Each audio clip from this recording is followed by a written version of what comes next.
Assalamualaikum warahmatullahi wabarakatuh. Kembali lagi bersama kami di Kreator Amatir. Kali ini kita akan kembali membacakan sebuah cerita yang berjudul Pelet Celana Dalam. Sebelum kita lanjut ke ceritanya, seperti biasa, saya mohon dukungannya kepada teman-teman semua untuk membantu mengembangkan channel ini dengan cara klik subscribe, like, komen, dan juga share ke media sosial teman-teman semua.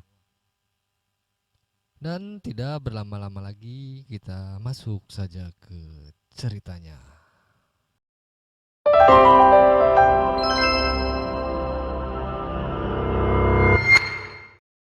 Aku tidak pernah membayangkan diriku berada di tengah pertempuran seperti ini.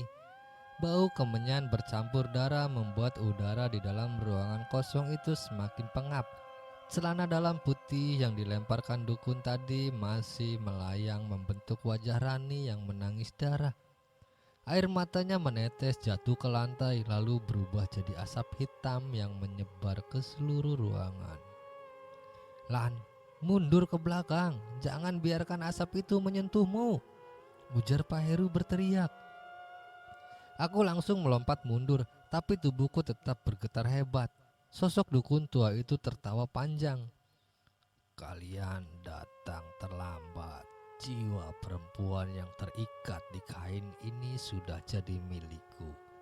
Kalian hanya akan ikut mati di sini, ujar dukun tua.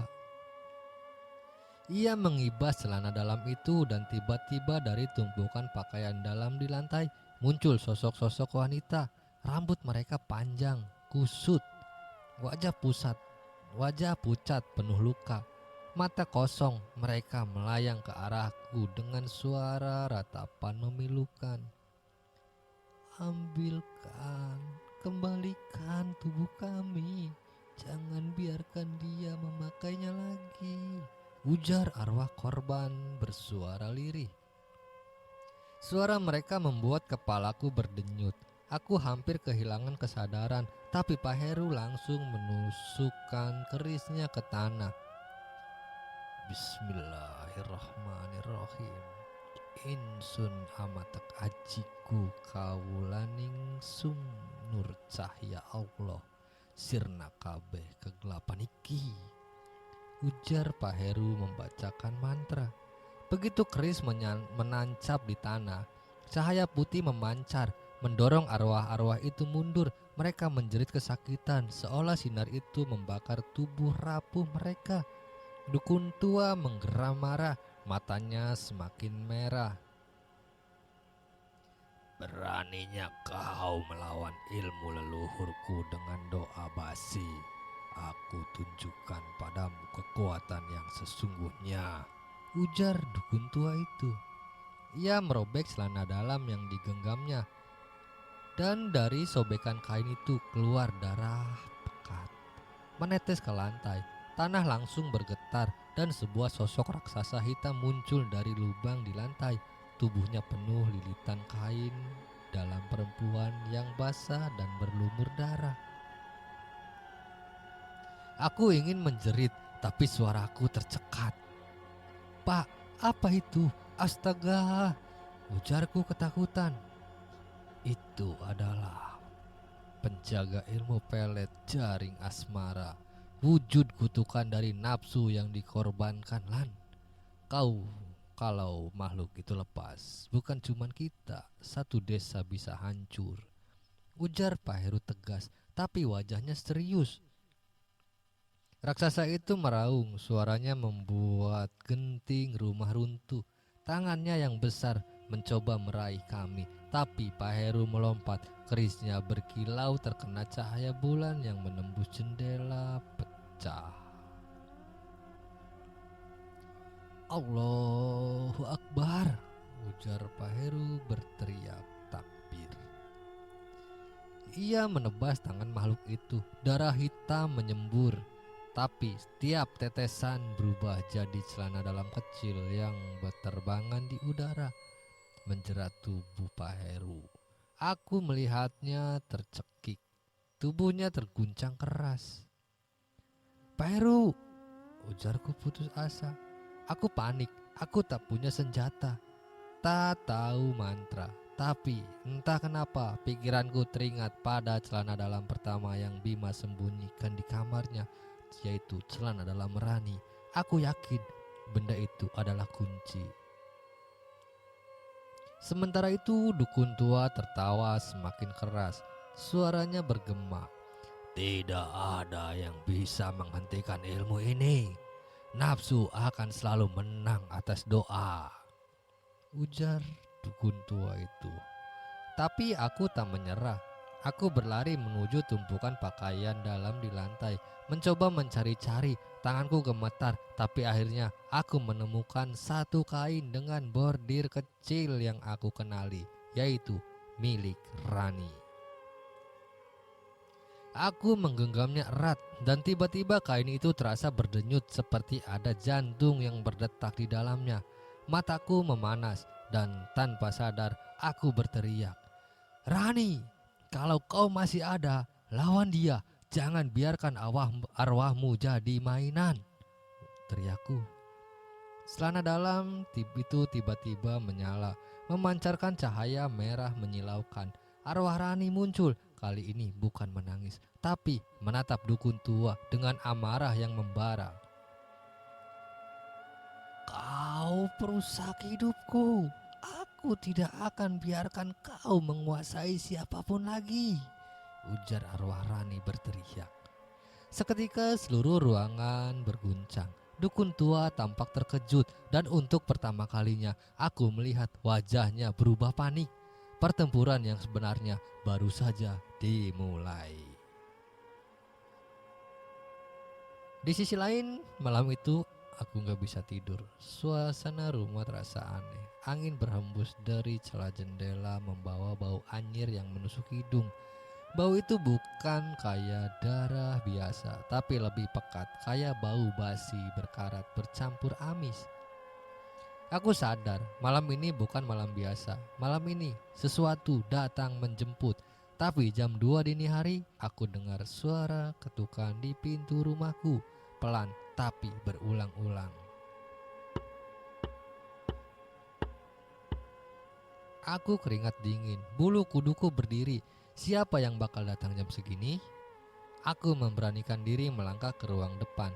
Dari celah pintu, aku bisa melihat bayangan perempuan berambut panjang berdiri di luar, menunduk, tangannya menggenggam sesuatu, dan aku bisa jelas melihatnya, yaitu celana dalam dengan noda darah. "Lan, buka, ini milikmu," ujar suara perempuan lirih berbisik di balik pintu. Aku hampir pingsan. Suara itu bukan suara orang asing, itu suara Rani. Dengan tubuh gemetar, aku coba melangkah mundur. Tapi begitu aku berbalik, aku malah melihat Bima berdiri di ruang tamu. Wajahnya pucat, matanya merah, dan di lehernya melingkar kain dalam perempuan. "Lan, udah waktunya. Dia sudah jadi milikku. Jangan halangi," ujar Bima tersenyum tipis. Aku mundur sampai punggungku menempel ke dinding. Suasana semakin mencekam. Lampu di ruang tamu tiba-tiba padam sendiri, menyisakan cahaya redup dari luar. Suara langkah mendekat. Pintu rumah yang tadi terkunci mendadak kebuka pelan. Sosok perempuan itu masuk. Rambutnya menjuntai sampai menutupi wajah, tapi aku tahu betul itu Rani. Dia melangkah ke arah Bima dengan tatapan kosong. Celana dalam berdarah masih digenggam erat. Lalu dia sodorkan ke Bima. "Ini untukmu," ujar Rani datar tanpa ekspresi. Aku melihat sendiri bagaimana tubuh Bima bergetar begitu menerima benda itu. Matanya makin merah, napasnya memburu, lalu dia merapalkan mantra dengan suara parau.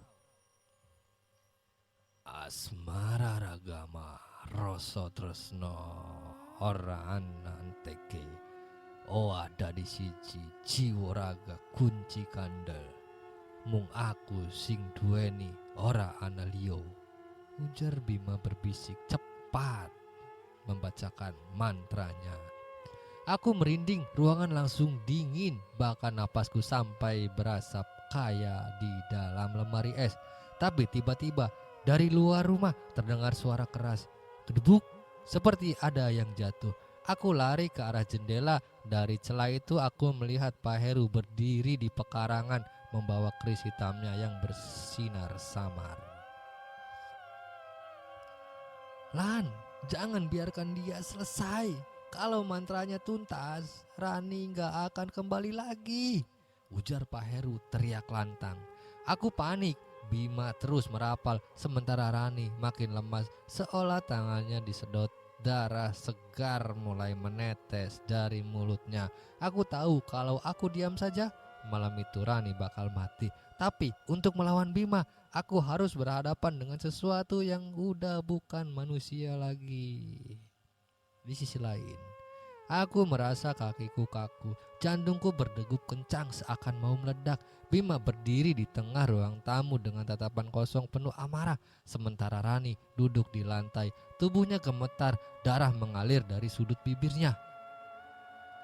Suara Pak Heru menggema dari luar. Lan, kalau kamu berani, halangi dia. Aku akan buka jalan masuknya, ujar Pak Heru berteriak. Tak lama kemudian, pintu rumahku seperti ditendang dari luar. Terbuka keras dan Pak Heru masuk sambil menggenggam keris berkilau yang dililit kain merah. Bau kemenyan langsung memenuhi ruangan.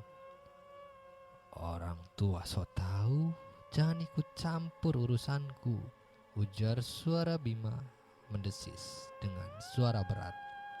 Aku lihat tubuh Bima berubah, urat-urat di lehernya menonjol, wajahnya makin pucat, matanya merah menyala seperti bara api. Tangannya menggenggam celana dalam yang penuh darah itu. Dan anehnya, kain itu seperti berdenyut hidup seolah ada sesuatu yang merasukinya. Bima, kamu sudah melanggar batas. Pelet celana dalam itu bukan sekedar ilmu pengasihan, tapi sudah berubah jadi pemanggil penunggu. Kalau kau teruskan, jiwamu sendiri jadi tumbal, ujar Pak Heru tegas. Bima malah tertawa, tawanya berat, menyeramkan, bercampur suara lain seperti ada makhluk yang ikut tertawa dari dalam tubuhnya.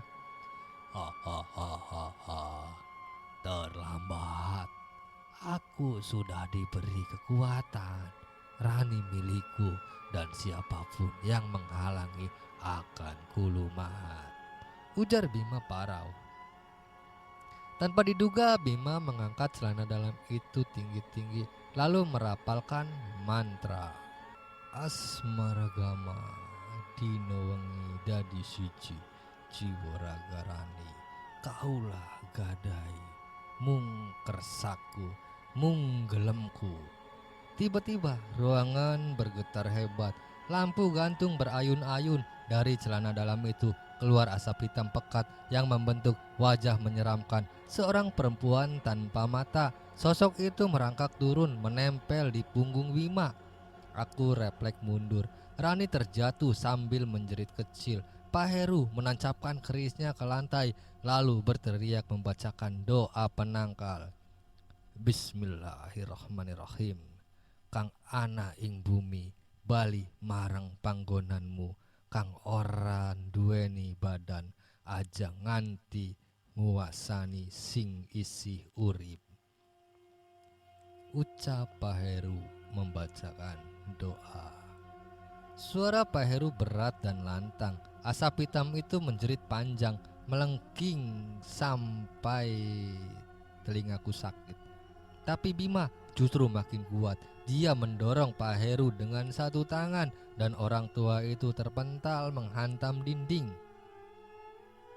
Aku melihat kesempatan.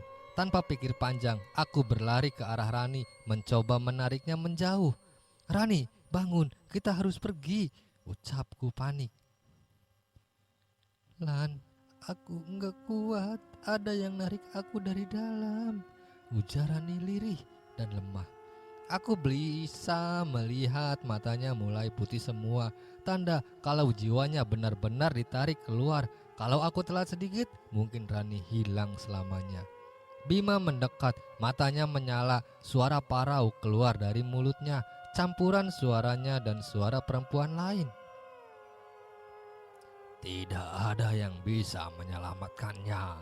Dia sudah jadi milikku. Jiwanya sudah terikat dengan darah ini, ujar Bima atau suara gaib.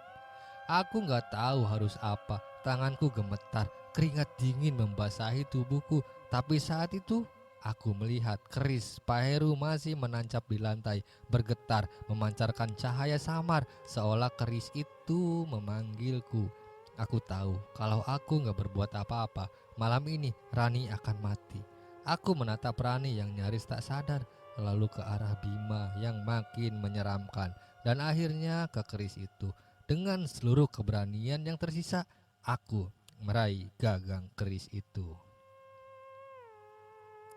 Di sisi lain, begitu aku genggam keris itu, hawa dingin langsung merambat dari gagang ke seluruh tubuhku. Tanganku bergetar, tapi anehnya ada dorongan kuat dalam hatiku untuk tidak melepaskannya. Pak Heru yang tergeletak di sudut masih sempat berteriak lirih, "Lan, jangan takut, keris itu akan menuruti niat hatimu. Kalau hatimu bersih, dia akan melindungimu," ujar Pak Heru lemah.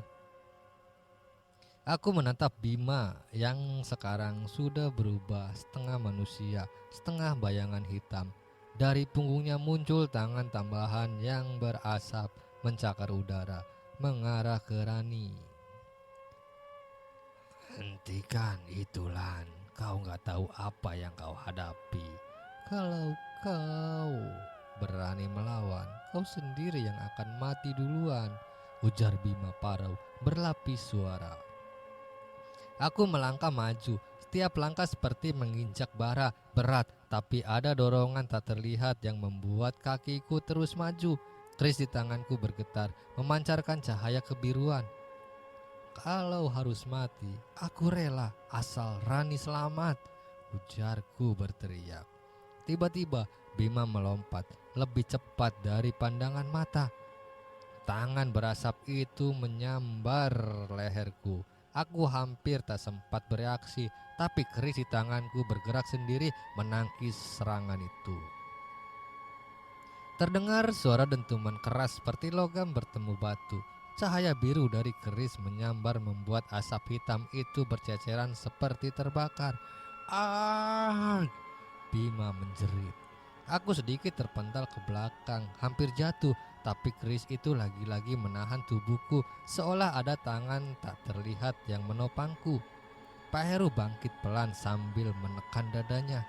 "Lan, arahkan keris itu ke celana dalamnya. Itulah pusat peletnya.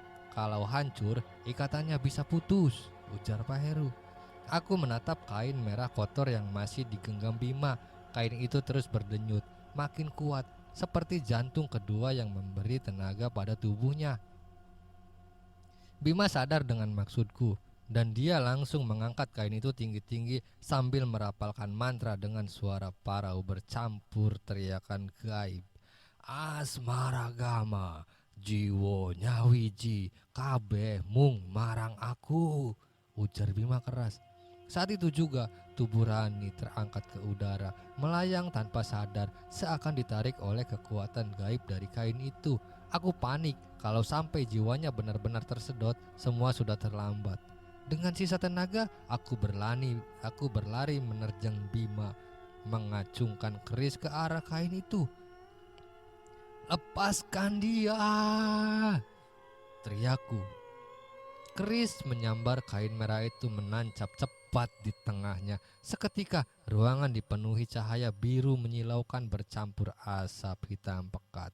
Terdengar jeritan panjang, bukan hanya dari mulut Bima, tapi juga dari sosok hitam yang menempel di tubuhnya.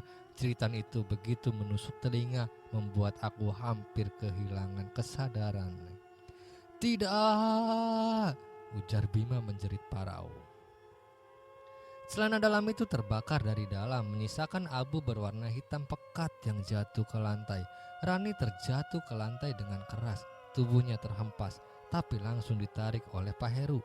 Aku melihat tubuh Bima bergetar hebat, asap hitam keluar dari mulut dan matanya. Dia meronta, tapi makin lama makin melemah. Cepat Lan, bacakan doa atau apapun yang kau bisa. Jangan biarkan dia bangkit lagi, ujar Pak Heru serak. Aku terdiam sebentar, lidahku keluh. Aku tidak hafal doa panjang, tapi tiba-tiba aku teringat kata almarhum ayahku. Kalau kau takut, baca apa yang kau bisa. Asal ikhlas, itu akan jadi tamengmu. Aku menggenggam keris erat-erat dan berteriak sekencang-kencangnya, Allahu Akbar. Cahaya dari keris meledak menghantam tubuh Bima. Asap hitam yang membungkusnya terurai menjerit, lalu hancur menjadi debu. Bima jatuh tersungkur, tubuhnya kembali normal, tapi sangat lemah. Dia menatapku dengan mata kosong, seperti menyesal sebelum akhirnya pingsan di lantai. Aku terengah-engah, lututku cemas hampir jatuh, tapi aku tahu ini belum selesai.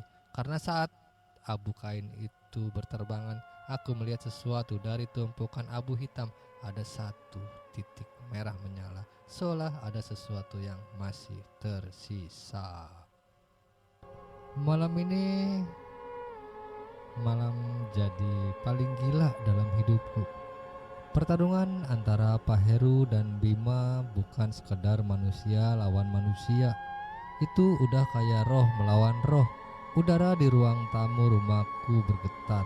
Bau amis darah bercampur kemenyan, dan setiap kali Bima merapal mantra, aku merasa jantungku nyaris berhenti berdetak.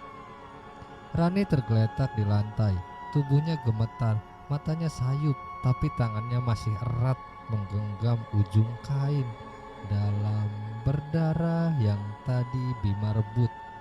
Kayak ada ikatan yang bikin dia gak bisa melepasnya. Jangan ganggu aku, Heru. Ini udah jalanku. Rani harus jadi milikku. Gak ada yang bisa halangi, ujar Bima berteriak dengan suara parau. Bima, kau sudah menyalahi kodrat. Pelet itu butuh tumbal, dan tumbalnya bukan sekadar benda. Jiwa manusia akan digadai. Kau kira bisa bahagia dengan darah dan kegelapan? Tanya Pak Heru dengan suara tegas dan lantang. Aku lihat wajah Bima berubah, matanya merah menyala, bibirnya sobek sampai telinga, senyumnya menyeramkan. Suara di ruang tamu tiba-tiba bercampur dengan bisikan-bisikan aneh, kayak banyak mulut yang bicara bersamaan dari kegelapan. Bayar, bayar. Jiwa, darah milik kami. Tiba-tiba tubuh Bima kejang. Dari perutnya keluar tangan-tangan berlendir, meraih ke arah Rani yang masih lemas. Aku spontan berlari, menahan tubuh Rani agar gak diseret. Peru, dia mau bawa Rani, tolong, teriakku panik. Pegang dia erat-erat, jangan biarkan bayangan itu menyentuhnya, ujar Pak Heru. Aku mengguncang tubuh Rani. Dia berusaha membuka mata, tapi bibirnya gemetar, hanya bisa berbisik lemah. Lan, tolong aku, ujar Rani lirih. Aku hampir menangis. Sementara itu Pak Heru menusukkan keris hitamnya ke lantai, tepat di antara Bima dan Rani. Dari keris itu muncul cahaya merah menyala, membentuk lingkaran api kecil. Sira pepet, sira tutup, panggonaning jagat lelembut, ora ana papan kanggo nyawa sing ora kudune, ujar Pak Heru merapalkan mantra. Api itu melingkari Bima, tapi dia malah tertawa keras. Suaranya serak bercampur tangisan. Aku sudah kasih darahku, aku sudah kasih jiwaku. Sekarang aku mau balasannya, ujar Bima menjerit. Tubuh Bima mulai terangkat. Dari punggungnya muncul bayangan besar menyerupai perempuan telanjang tanpa wajah. Rambutnya panjang menutupi tubuh.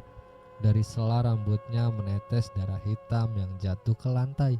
Sosok itu memeluk Bima dari belakang, lalu menoleh ke arahku. Meski tanpa wajah, aku merasa tatapannya menusuk ke jantung. Yang sudah diberi tak bisa diambil kembali, ujar bisikan sosok itu menggema. Aku sadar sosok itu adalah roh penagih tumbal pelet celana dalam. Bukan cuma mantra cinta, tapi juga ikatan dengan makhluk gaib pemakan jiwa. Pajat Miko atau Pak Heru bersiap menganukan kerisnya lagi, tapi Bima menjerit keras. Rani, jangan pergi. Aku rela mati asalkan kau tetap di sisiku, ujar Bima. Sekejap, tubuh Rani terangkat sendiri, ditarik oleh bayangan itu ke arah Bima. Aku berusaha sekuat tenaga menahan tangannya, tapi kekuatan yang menariknya jauh lebih besar dari tenagaku. Jantungku serasa pecah. Aku harus pilih melepas Rani agar dia ikut Bima ke dalam kegelapan, atau berhadapan langsung dengan roh penagih yang bisa mencabik-cabik tubuhku kapan saja. Aku menoleh ke arah Pak Heru, berharap ada solusi, tapi wajahnya tegang. Dia sendiri gak yakin bisa menyelamatkan semuanya. Di sisi lain, aku ngerasa dunia berhenti berputar. Tubuh Rani melayang, ditarik ke arah Bima yang dipeluk oleh sosok hitam yang menyeramkan. Tanganku masih menggenggam erat lengannya, tapi tenagaku hampir habis. Lan, jangan lepasin aku. Jangan biarkan aku pergi, ujar Rani menangis lemah. Aku makin panik. Pak Heru masih berusaha mengendalikan lingkaran api dari kerisnya, tapi wajahnya pucat, keringat bercucuran. Dia gak cuman melawan Bima, tapi juga roh penagih tumbal yang lebih kuat. Lan, dengar aku. Ikatan ini butuh tumbal buat diputus. Kalau enggak, Rani bakal ditarik habis ke alam mereka, ujar Pak Heru teriak keras. Tumbal? Maksudnya siapa yang harus jadi tumbal? Tanyaku teriak balik. Entah Rani, entah Bima, atau... Pak Heru terdiam, menatapku dengan sorot mata berat. Atau kau sendiri, Lan? Sambung Pak Heru. Darahku serasa berhenti mengalir. Kata-katanya nusuk dalam ke dadaku. Jadi cuman ada 3 pilihan. Salah satunya harus dikorbankan biar ikatan pelet itu putus.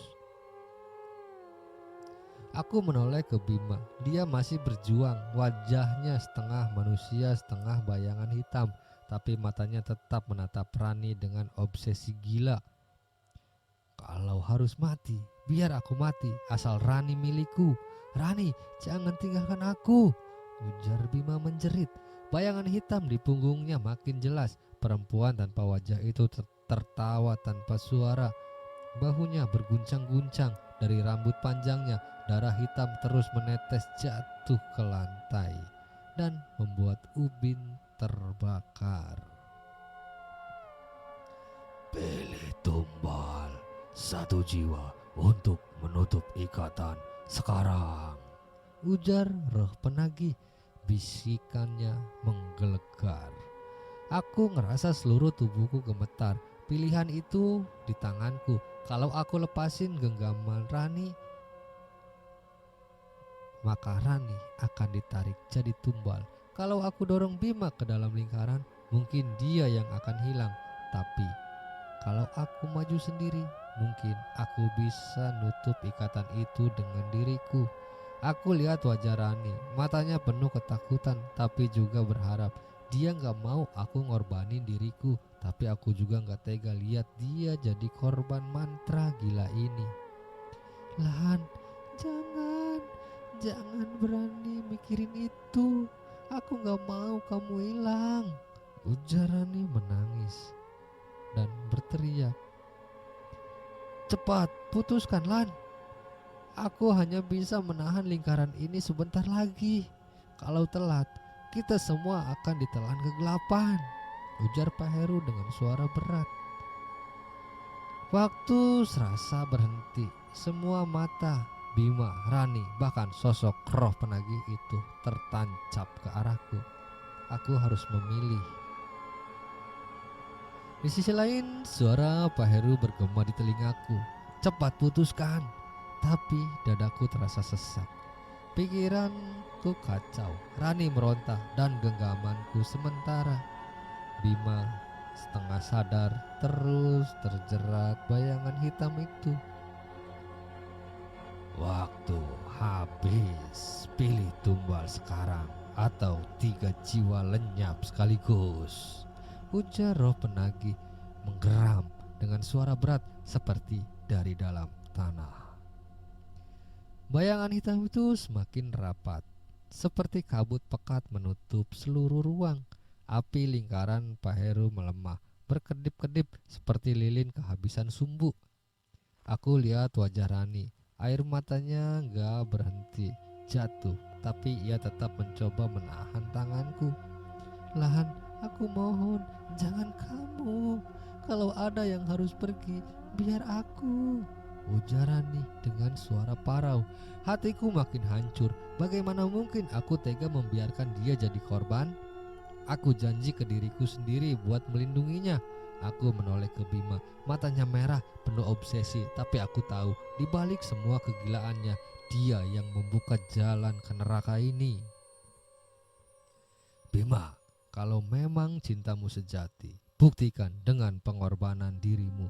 Jangan seret orang lain lagi, ujarku teriak dengan suara pecah. Bima menatapku, wajahnya penuh konflik. Tangannya masih menggenggam kuat lengan Rani, tapi bibirnya bergetar. Aku gak bisa hidup tanpa dia. Tapi kalau ini satu-satunya cara, ujar Bima menangis. Tubuhnya mulai bergetar. Bayangan hitam di punggungnya meronta marah, menjerit tanpa suara. Tidak, dia milikku. Ikatan sudah ditetapkan. Bukan dia tumbalnya, tapi perempuan itu, ujar roh penagih menggelegar. Aku menggertakkan gigi. Aku tahu ini saatnya. Dengan sekuat tenaga aku tarik Rani ke arahku. Lalu ku dorong tubuh Bima masuk ke pusat lingkaran api yang makin mengecil. Kalau ada tumbal, biar dia yang nutup ikatan. Dia yang memulainya. Dia yang harus mengakhirinya, ujarku teriak keras. Suara letupan keras mengguncang ruangan. Api lingkaran membesar seketika, menelan tubuh Bima bersama bayangan hitam yang menjerit panjang memekakan telinga. Rani,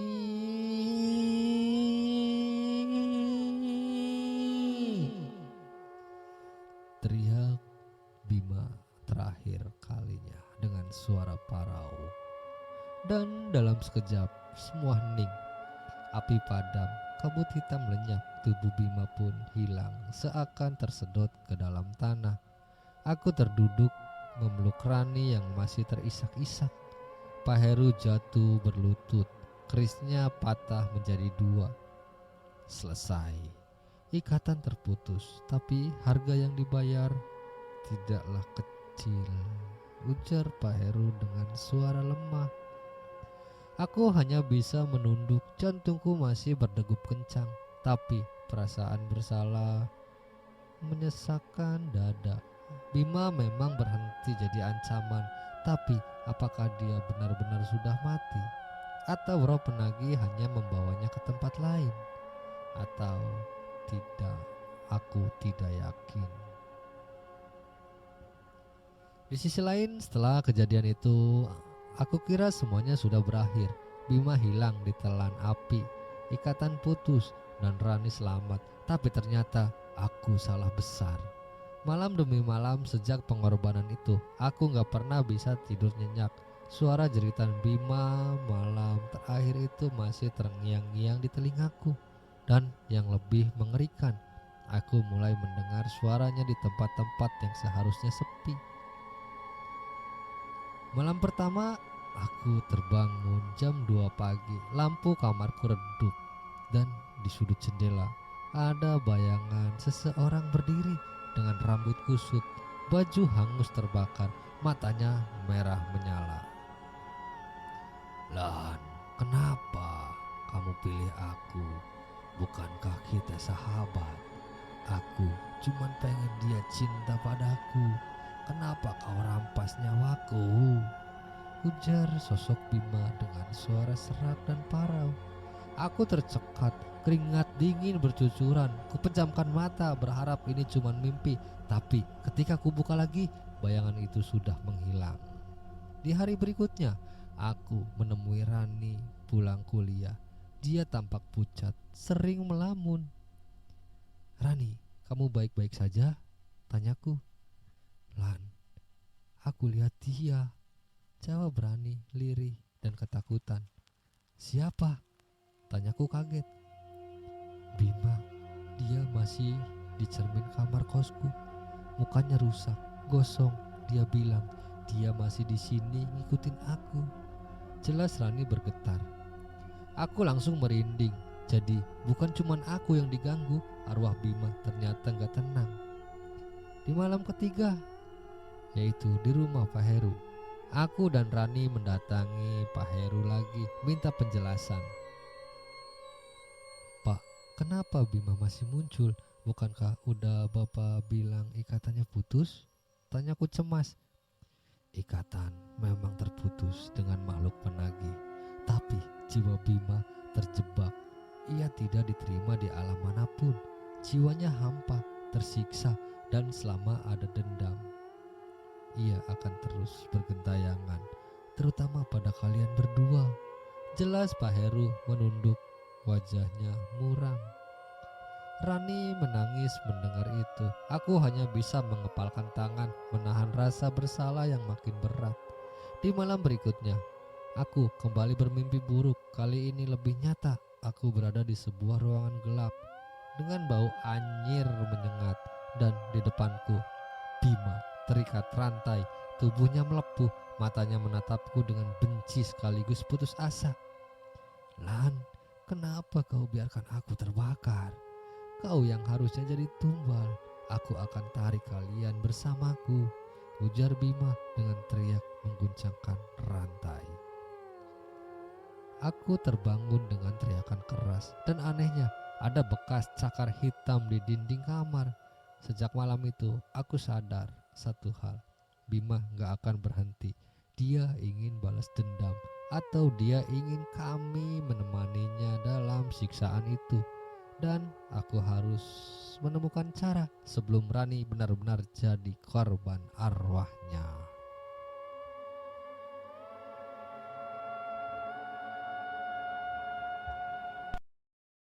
Di sisi lain, aku pikir gangguan arwah Bima hanya sebatas mimpi dan bayangan. Tapi malam itu aku lihat dengan mata kepalaku sendiri. Bima mulai menyentuh dunia nyata. Aku menemaninya karena dia ketakutan. Lampu kamar dinyalakan terang. Rani duduk di kasurnya. Wajahnya pucat, bibirnya bergetar. "Lan, aku takut tidur sendiri." Dia pejamkan mata. Aku dengar suara dia di telingaku. Ujar Rani berbisik. "Tenang, aku di sini. Kalau ada apa-apa, aku gak akan tinggal diam," ujarku menenangkan. Tiba-tiba lampu berkedip-kedip. Udara kamar jadi dingin menusuk. Dari sudut ruangan terdengar suara rantai yang diseret. "Rani, kau milikku, bukan milik siapapun," ujar suara berat dan parau seperti suara Bima. Rani langsung menjerit, memelukku erat. Dari cermin di depan kasur, sosok Bima muncul. Tubuh gosong, mata menyala merah, rantai membelit lehernya. Dia mengangkat tangannya dan seketika tubuh Rani terangkat dari kasur, melayang di udara. "Bima, lepaskan dia!" ujarku panik dan sedikit berteriak. Aku berlari mencoba menarik tubuh Rani, tapi entah kenapa tenagaku seperti melewati dinding tak kasat mata. Tubuh Rani semakin meliuk seperti dicekik oleh sesuatu yang tak terlihat. "Lan, tolong, sakit," ujar Rani tercekik. Dengan putus asa, aku hanya bisa menutup mata dan berteriak, "Bima, kalau kau marah, ambil aku, jangan dia," ujar aku. Suara rantai berhenti. Rani jatuh terhempas ke kasur, terisak ketakutan. Sosok Bima di cermin menoleh ke arahku. "Kau pikir aku akan melepaskanmu, Lan? Kau yang menyeretku ke neraka ini, kau juga harus ikut," ujar Bima menggeram. Bayangannya meraih keluar dari cermin. Tangannya nyaris menyentuh wajahku. Aku bisa merasakan hawa panas terbakar di kulitku. Tiba-tiba pintu kamar terbuka keras. Pak Heru berdiri di sana membawa sebuah kendi tanah liat dan kain putih penuh raja. "Bima, kau tak punya tempat di sini. Jangan ganggu anak ini lagi," ujar Pak Heru tegas. Dia menaburkan air dari kendi ke arah cermin. Sosok Bima menjerit, terpanggang oleh cahaya putih, lalu menghilang bersama kaca yang retak hingga pecah berkeping-keping. Setelah itu ruangan kembali tenang. Rani menangis, memelukku erat. Aku hanya bisa terdiam dengan tubuh bergetar. "Pak, sampai kapan dia akan terus begini? Kenapa arwahnya gak bisa pergi?" tanyaku lirih pada Pak Heru. "Selama dendamnya padamu belum selesai, Lan, dia akan tetap ada.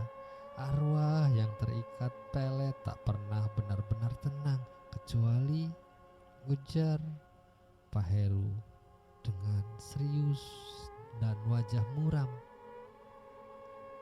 "Kecuali apa, Pak?" tanyaku menelan ludah. "Kecuali kau ikut menemaninya satu jiwa lagi untuk menutup ikatan terkutuk ini," jelas Pak Heru. Kata-kata itu membuat darahku membeku. Jadi satu-satunya jalan agar Rani selamat adalah jika aku sendiri yang jadi tumbalnya. Aku terdiam menatap Rani yang menangis di pelukanku. Wajahnya ketakutan, tubuhnya gemetar, dan di dalam hatiku sebuah dilema mulai tumbuh. Apakah aku harus menyerahkan diriku demi menghentikan kutukan sahabatku sendiri? Di sisi lain, malam itu aku duduk sendirian di teras kos, ditemani lampu jalan yang redup dan udara dingin menusuk. Kata-kata Pak Heru terus terngiang, "Kecuali kau ikut menemaninya satu jiwa lagi untuk menutup ikatan terkutuk itu." Di kamar, Rani tertidur dengan wajah lelah. Setelah seharian menangis, aku memandanginya sebentar, lalu menatap langit. Pilihan ini berat, tapi kalau aku diam, Rani akan terus jadi sasaran. "Bima, kalau memang ini satu-satunya cara, aku rela. Tapi jangan ganggu Rani lagi," ujarku berbisik pada diriku sendiri.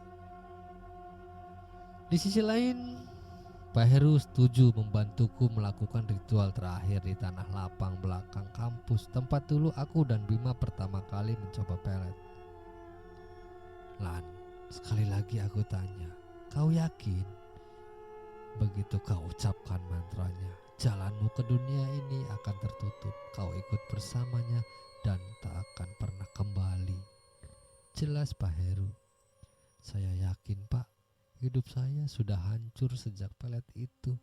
Lebih baik saya yang menanggung daripada orang lain," ujarku tegas dengan mata berkaca-kaca. Pak Heru menyalakan dupa, menancapkan keris kecil di tanah, dan membacakan doa. Angin berhembus kencang, langit berwarna merah kehitaman. Dari kegelapan, suara rantai bergemerincing semakin dekat. "Lahan, akhirnya kau sadar. Aku menunggumu sosok Bima muncul lebih jelas dari sebelumnya. Tubuhnya penuh luka bakar, mata merah menyala, rantai membeli tubuhnya, menyeret tanah hingga berapi. Bima, maafkan aku. Kalau saja aku gak ajak kau ke jalan sesat itu, semua ini gak akan terjadi. Kalau aku harus ikut kau, aku rela, asal Rani selamat, ujarku menatapnya lirih.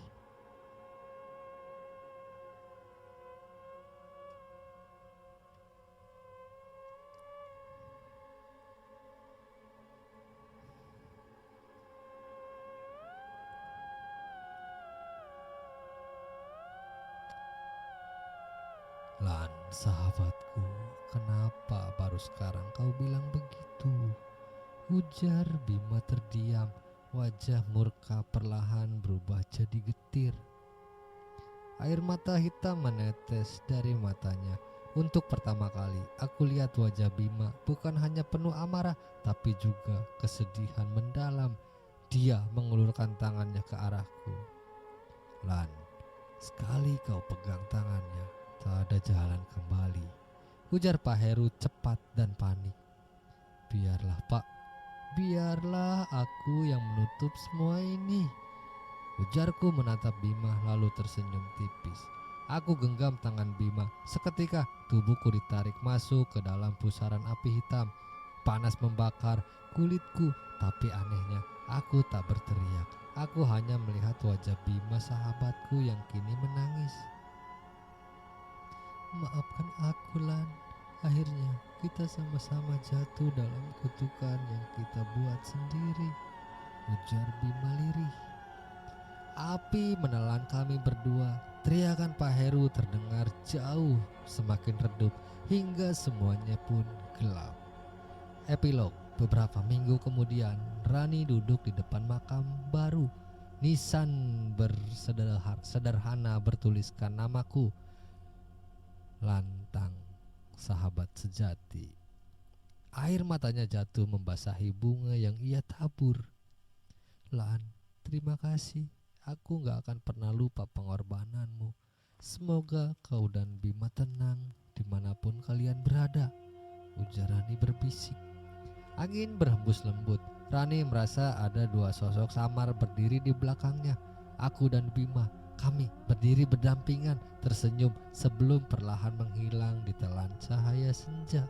Kutukan itu akhirnya berakhir, tapi cerita tentang pelet terlarang akan tetap jadi peringatan bagi siapa saja yang berani bermain dengan dunia yang bukan miliknya. Tamat. Terima kasih untuk teman-teman semua yang sudah menyaksikan dan mendengarkan cerita ini. Seperti biasa, saya mohon dukungannya kepada teman-teman semua yang sudah mendengarkan cerita ini, dan silahkan klik subscribe, like, dan komen, dan juga share ke media sosial teman-teman semua. Sekali lagi saya ucapkan banyak-banyak terima kasih. Wabillahi taufiq wal hidayah. Wassalamualaikum warahmatullahi wabarakatuh.